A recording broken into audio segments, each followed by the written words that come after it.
Hi, everyone.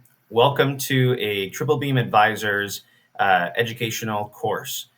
My name is Eduardo Cabral, and today we are going to talk about managing founder dilution, or in more colloquial terms, how to keep more ownership of your business to yourself in order to maximize your generational wealth creation capacity. Again, I'm Eduardo Cabral, and I'm an associate partner at Triple Beam Advisors. Disclosure. This is not legal advice. I am not a lawyer. I am not a CPA. This is our standard disclosure. You should have seen this on other of our seminars. So in this workshop today, you're going to learn how to bring in investment capital financing into your business. We're going to discuss how to do that.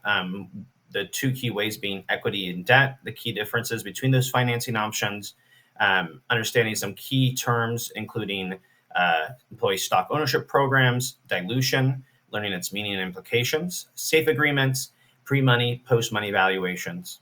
We're going to explore the financial impacts of ownership and share a perspective on how one could best manage their ownership. And then last but not least, how to value your business. So how to bring money into your business. So our focus is twofold. One, to teach you how you can use ownership of your business to help propel your business growth. And two, how to ultimately keep more of the ownership of your business to yourself and your leadership team and your ownership group to maximize your generational wealth building capacity.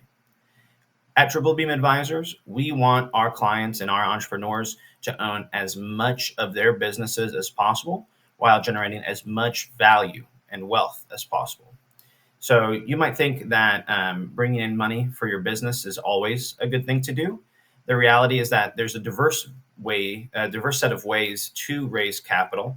And each of these ways of financing your business can have varying impact on how your business functions.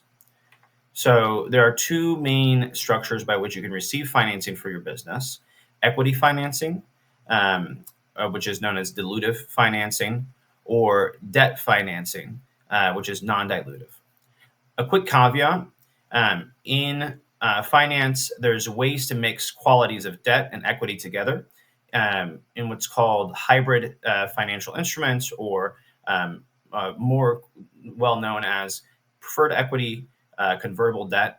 We will discuss those specific structures more later.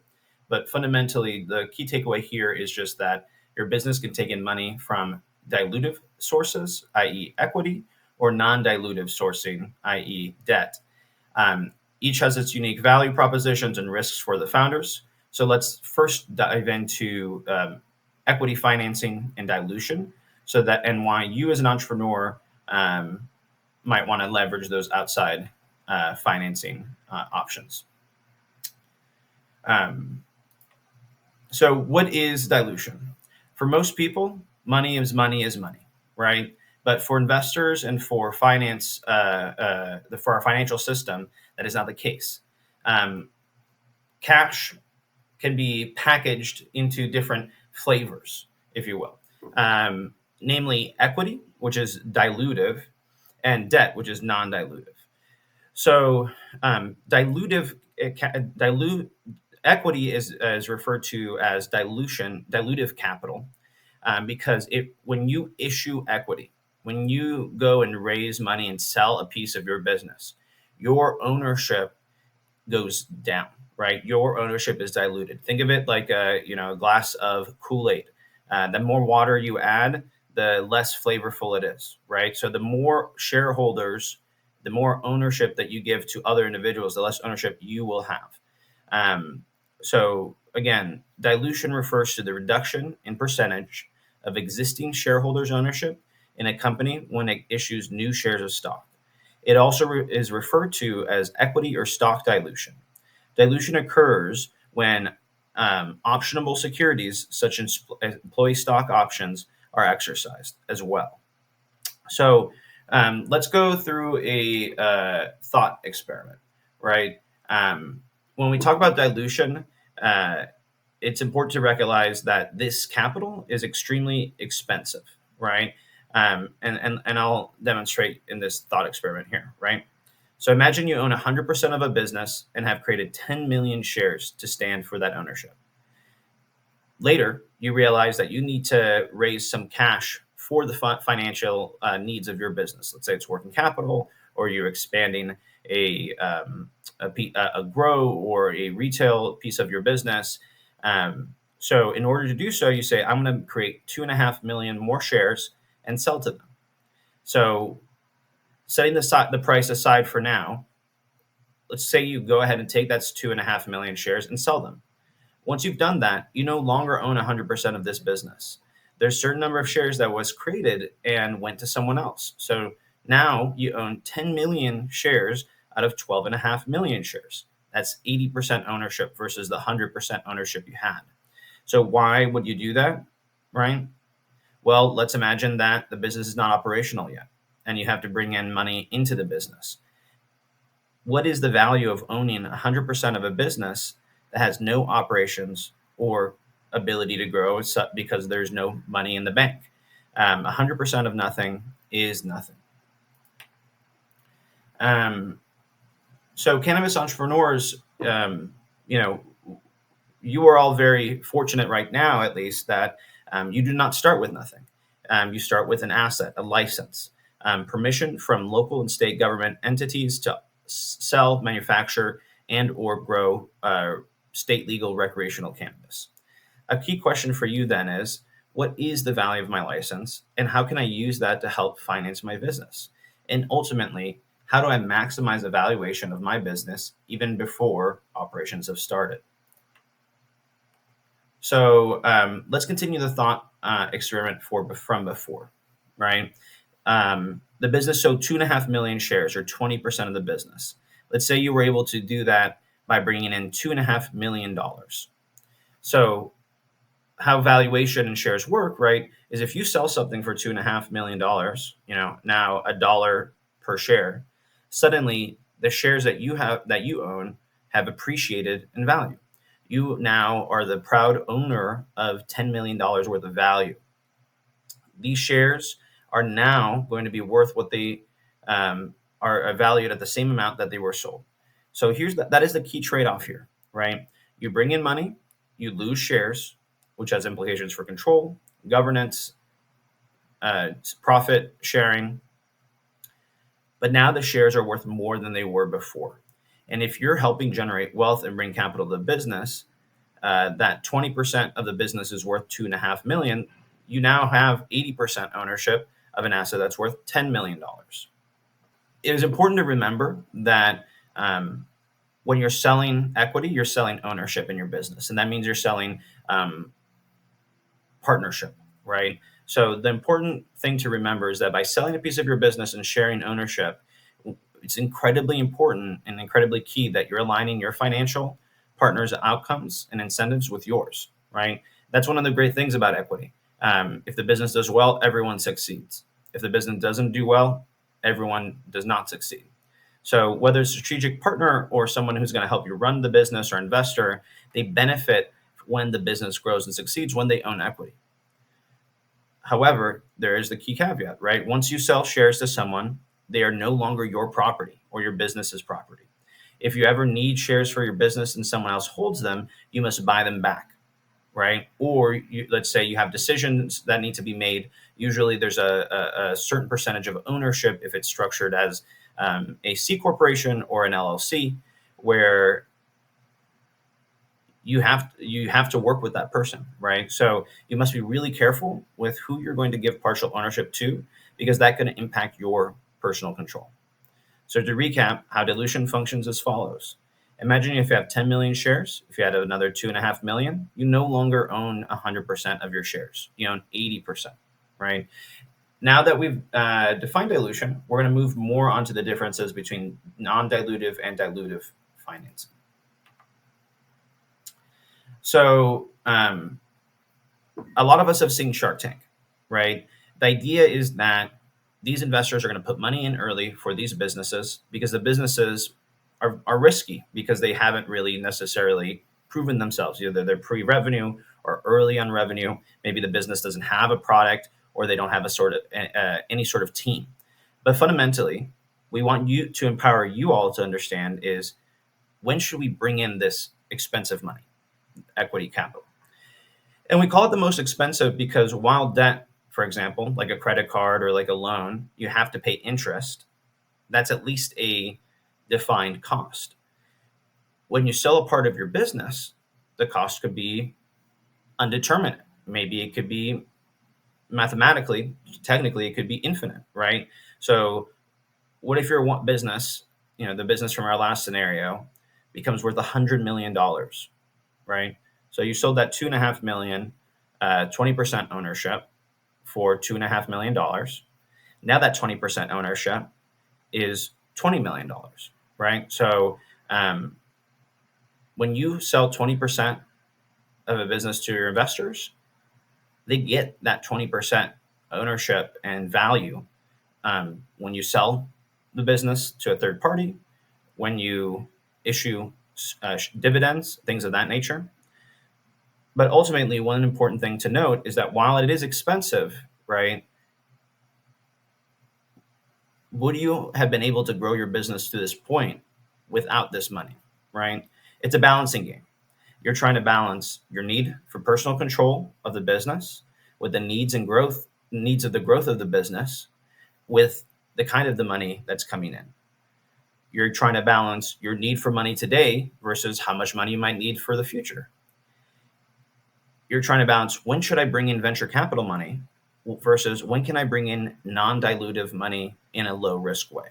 And I mentioned low risk way because debt can be very scary, right? If you can't pay back your debt, you're going to have liens potentially on your property or your assets.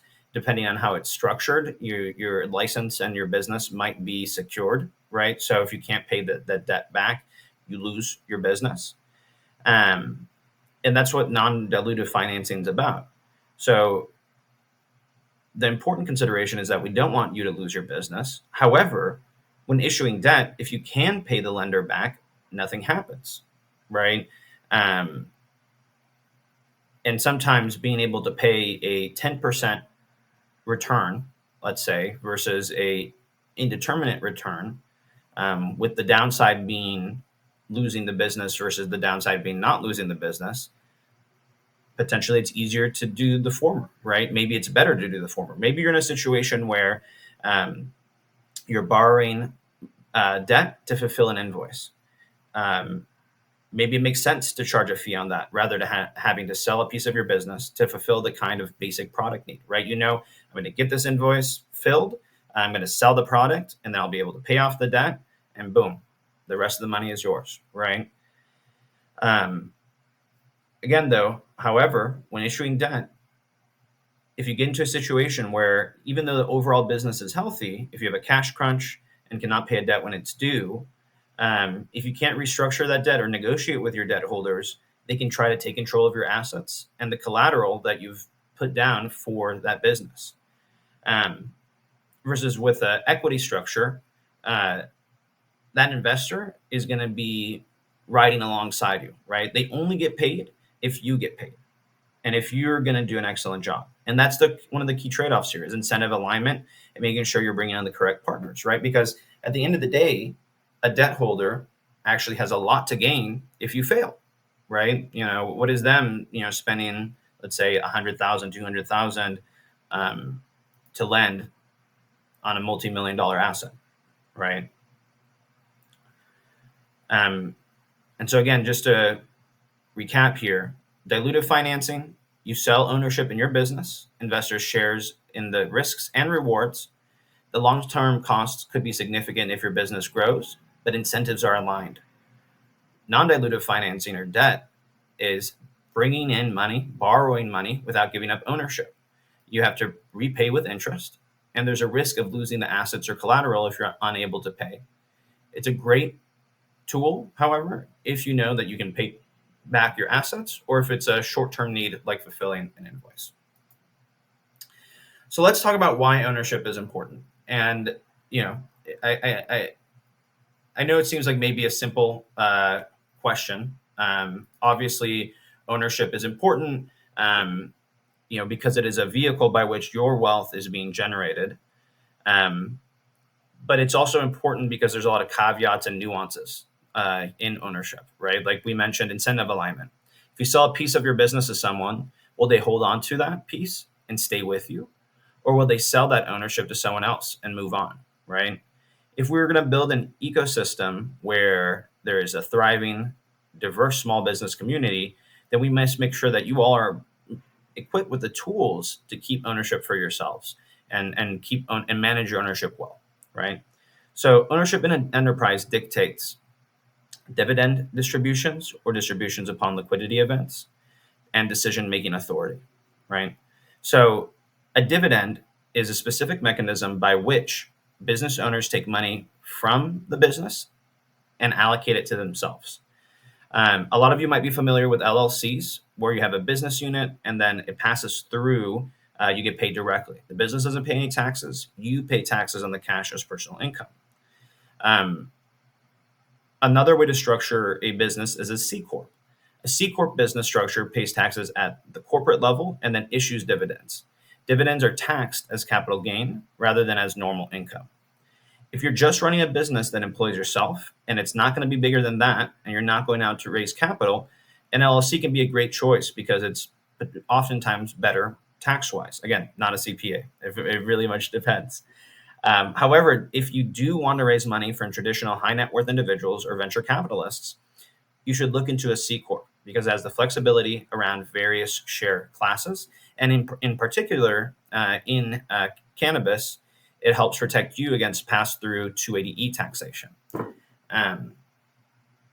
So let's use another hypothetical here to discuss selling ownership, right? Let's say you sell 10% of your business for $100,000 to complete your build out and finance initial operations. In a year's time, you're at $5 million in sales and generating over $1 million in profit. Now, because you sold your 10% of your business for $100,000, you're indefinitely sharing with that investor 10% of their profits. This year alone, if you had $1 million in profit, they're already getting back their initial investment. But again, devil's advocate here, right? Would you have been able to grow your company as quickly without the seed capital? What was the risk that your investor took in investing with you in this highly volatile and regulated market, right? So if I'm a business advisor and helping you succeed, I'd much rather say that we've explored all the options. And while, yes, equity is expensive, it potentially can be a way to move money more rapidly into your business in a values-aligned way. And ultimately for you, one of the key things to always know is that when investors come to you, you are the one generating the value. Investors bring access in terms of access to capital, but also they potentially bring hidden costs, right? Including control, including potential checks on your business. For example, what if a strategic partner says, hey, I will be an investor, but you have to be my client and order $500,000 a year of my product if I invest in you, right? Well, if it's $500,000 of product that you were already going to buy, maybe that's not a big deal, right? But if it's $500,000 worth of low quality product or unrelated, it could be a red flag, right? Ultimately, we try to just emphasize that it's a big decision to sell any piece of your business. The best practice is that you should talk to your advisors and make sure that you can find counter offers. If someone's willing to invest $500,000 in your business for 10%, make sure you're doing your diligence and that there's not someone else out there who might be willing to invest more or at a better valuation. Or maybe there's a third investor, right, who's only giving you $250,000 for 10%, but he also has a very great strategic partnership and relationship. Let's say Jay-Z's cousin, right? Let's say that he's Jay-Z's cousin.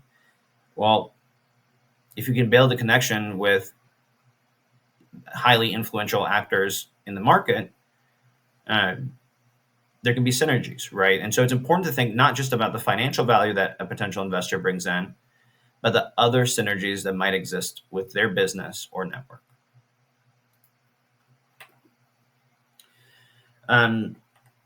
Ultimately, ownership can be very complicated, right? You might think that 10%, selling 10% of your business could be straightforward, but make sure you read the fine print, because investors have different tactics that they use to extract more value from their investments, such as liquidity preferences or high interest rates that are triggered, or balloon payments. Make sure you have gas in the tank. If you have to own at least 51% of your license, make sure you don't sell 49% to finish your build out.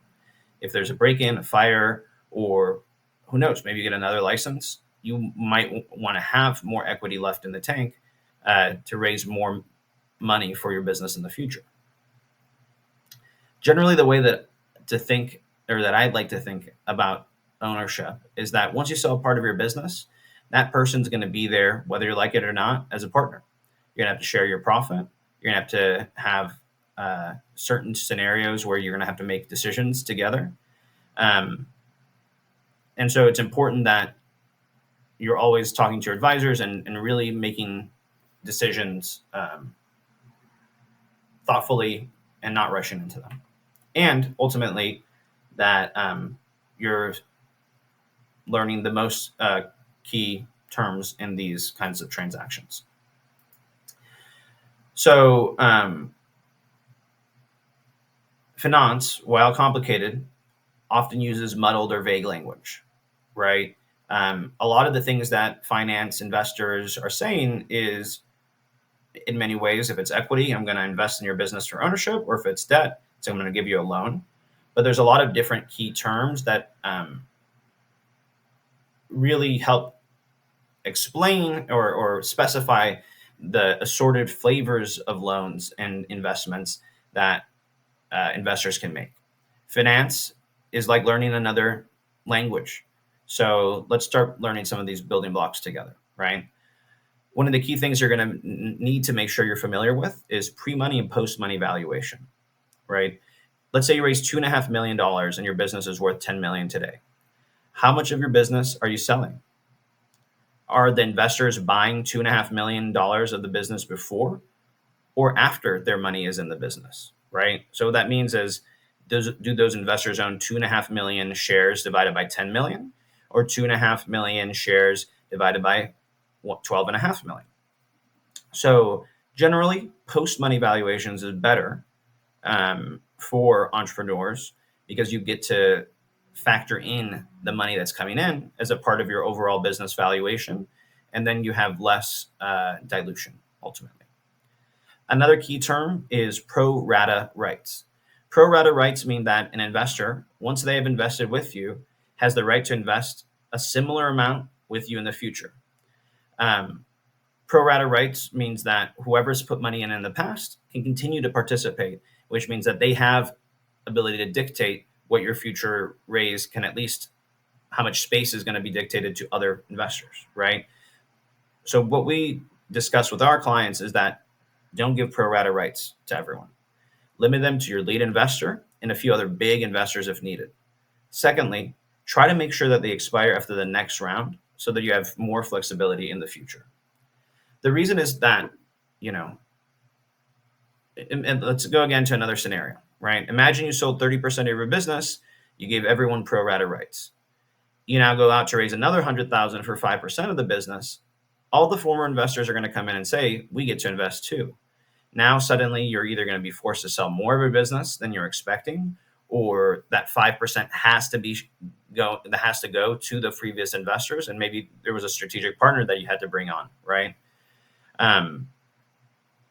Ultimately, pro rata rights are a bargaining chip in any negotiation, and you can use that to entice an investor who wants to stay involved in the long run of their business, or have them invest without necessarily changing your valuation.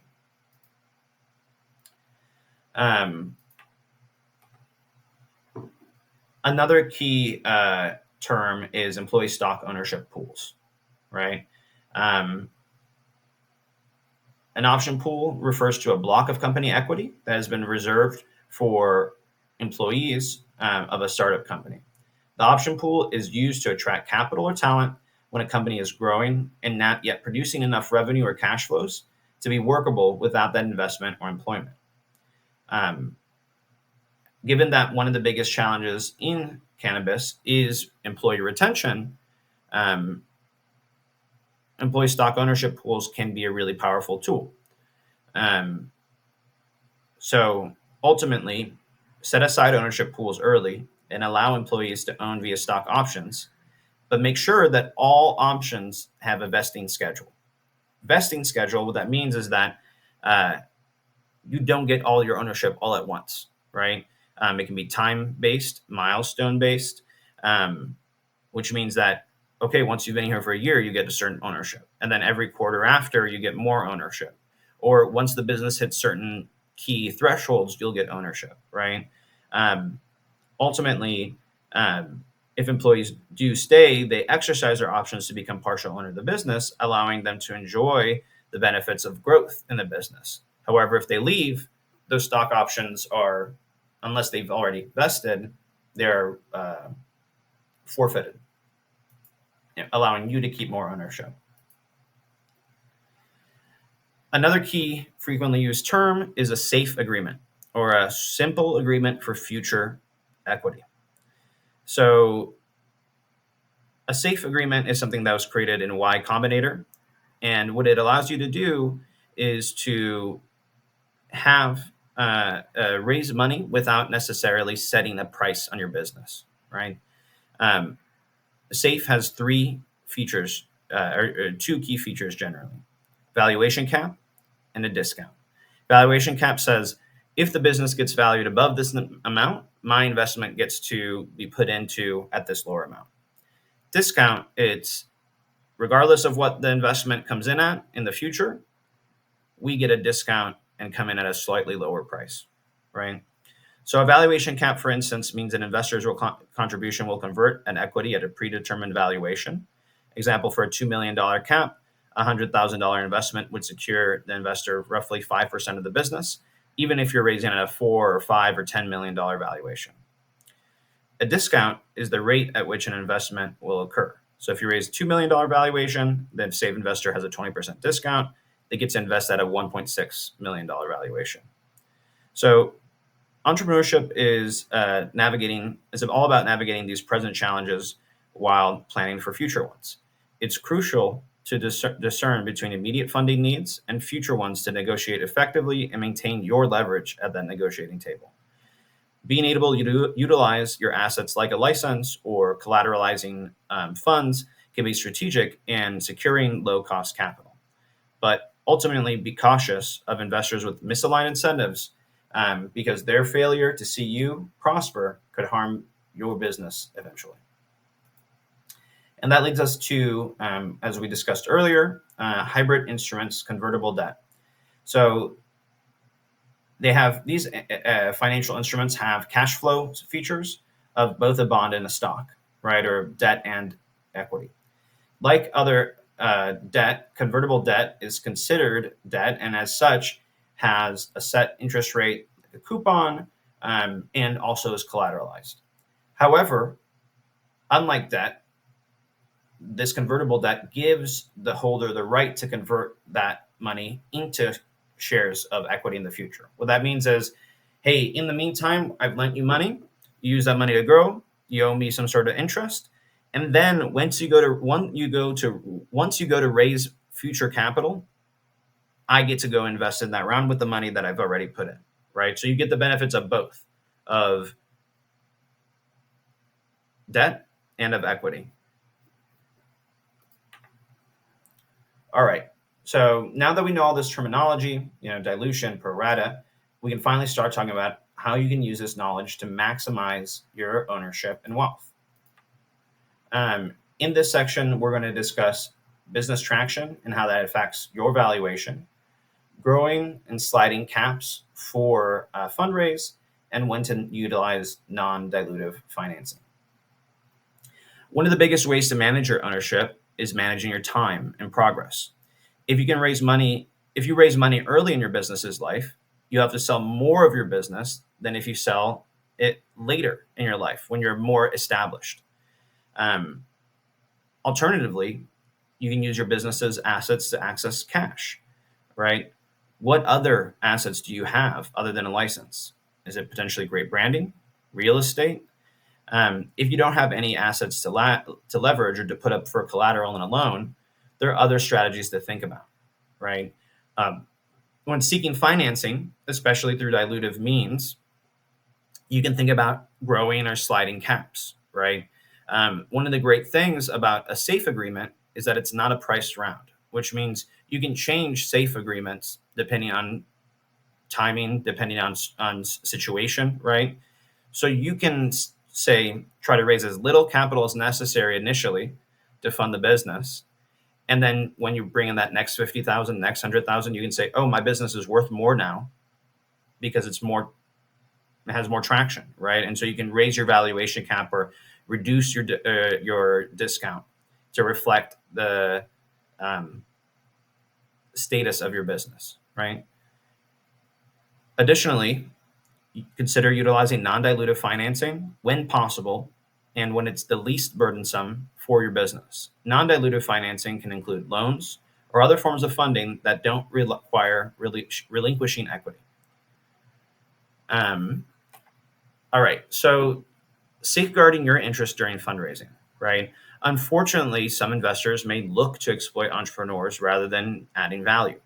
It's critical to vet potential partners rigorously and remain vigilant throughout any fundraising process for potential red flags. One approach to protect your interests is exploring non dilutive financing options. If you have clear revenue drivers that require investment, such as purchasing packaging needs for your products, a loan can be an attractive option, right? You can access capital without sacrificing your ownership and minimizing the need for continuous fundraising. However, if you do opt for venture and venture capital financing, there's no necessarily industry standards. There's a lot of precedents, but landscapes can vary wildly. And investors will claim that whatever deal they put in front of you is going to be a good deal, right? So it's important that you do your thorough diligence and strategic negotiations when you're engaging with potential investors. It's important to do the math and understand how much you're going to have to pay back for whatever ownership individuals are requesting, right? Ultimately, by carefully evaluating financing options and keeping a discerning approach to partnerships, you can safeguard your business's interests and maximize your growth potential. So, we've now discussed how to raise money for your business via dilutive and non-dilutive methods. However, one of the key things that we haven't discussed is valuation, right? When I sell a piece of my business, how do I know how much of that business am I actually selling? So here's the cannabis valuation basics. When you think about your license value, normally we think about total market size divided by total number of licenses. Your license valuation is generally the number of licenses in a local region, attractiveness of that location, if you have secured real estate, etc. So in this industry, licenses hold a lot of value, at least initially.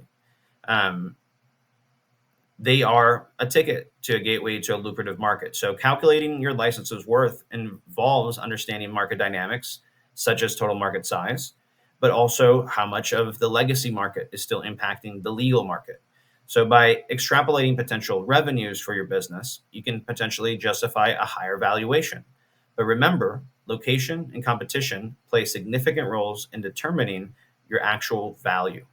In essence, while your last license's innate value may be substantial, its true value is contingent on many factors, including your ability to execute, location, market dynamics.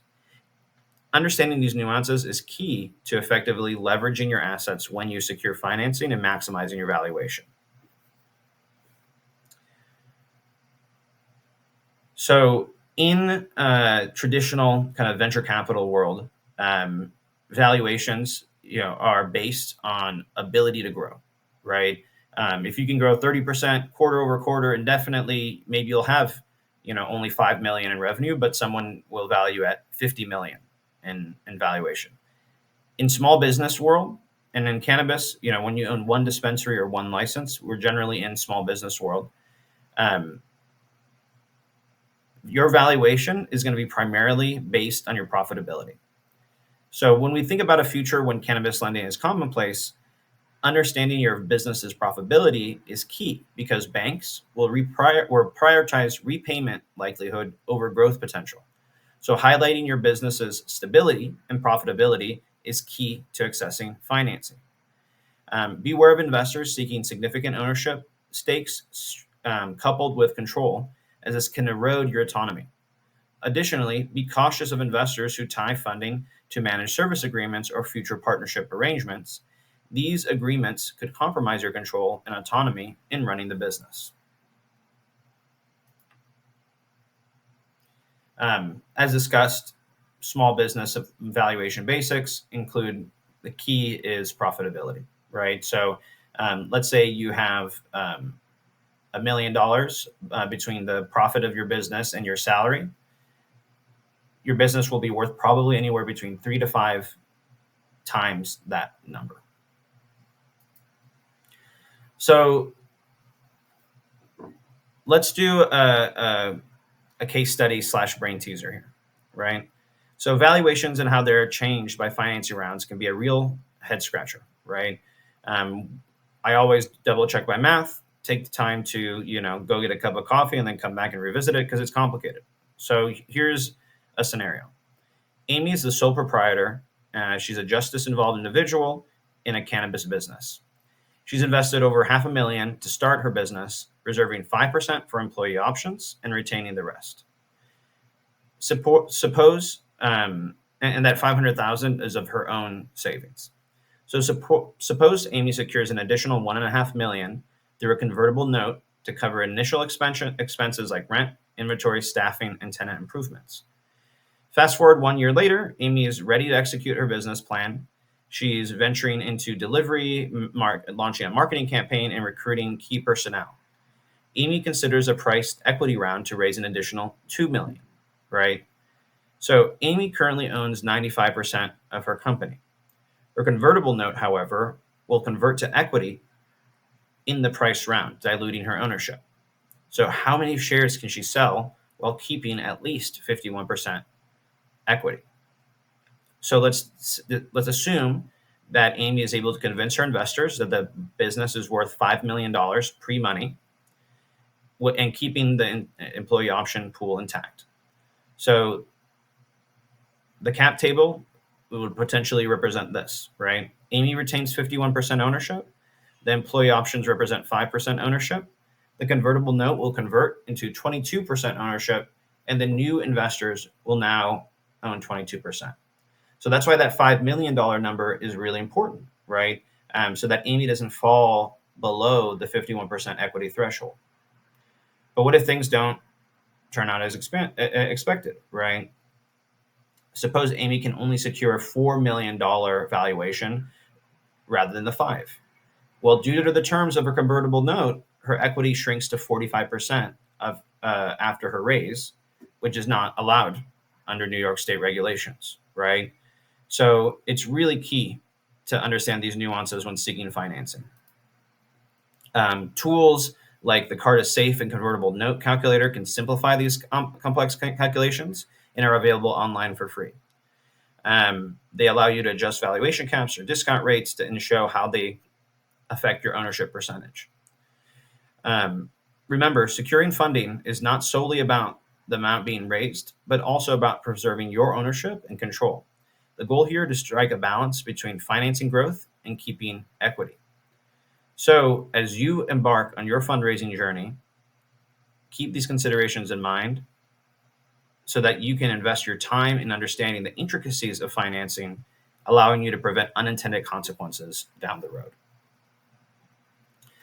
So to wrap up our session here, let's revisit some of our key takeaways and key terms. First and foremost, thank you so much for taking time with me today, spending the last 45 minutes or so now together.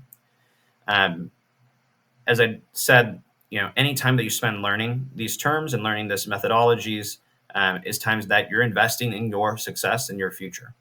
Because when it comes to the negotiation table, you don't want to be thinking about these things for the first time when an investor is bringing them up to you. So let's revisit. There's two key financing structures: equity, which is dilutive, and debt, non-dilutive. Each has its own unique value propositions and risk for founders. Dilution and ownership management. Dilution refers to the reduction in existing shareholder ownership when new shares are issued. Selling ownership brings in capital but reduces your control. Balancing ownership with growth is crucial. Equity financing considerations. Selling shares means relinquishing control and aligning incentives with investors. Careful choice of partners and negotiations of terms are essential to protect interests. Non-dilutive financing. Debt financing provides capital without sacrificing ownership, but carries the risk of default. Understand the implications of debt on asset control and your repayment obligations. Employee stock ownership plans. Setting up stock option pools incentivizes employee retention and aligns interests with business success. Valuation essentials. Understanding pre-money and post-money valuations, pro-rata rights, and liquidity preferences are key for you to be able to discuss valuations and discuss and negotiate ownership. Hybrid financing instruments. Convertible debt offers both a mix of bond and stock features. Preferred equity does similar, right? Preferred equity can have liquidity preferences, which means repayment that's prioritized over other equity holders. Last but not least, business valuation. Evaluate the worth of your cannabis business, considering factors such as market dynamics, location, profitability, previous experience from your team. Protect your autonomy by avoiding overly controlling investment agreements. As discussed, there are some helpful tools out there: captable.io, Carta, and Safe templates created by Meadow and Y Combinator to demonstrate how you can bring in capital on your own terms. So ultimately, thanks so much for your time. My name again is Eduardo Cabral with Triple Beam Advisors. If you have any questions, concerns, or thoughts, please feel free to email me at eduardo@triplebeamadvisors.com. That's EDUARDO at triplebeamadvisors.com. Thank you, and I hope you found this session informative and helpful, and happy growing your business, happy growing your wealth, and good luck out there in the market.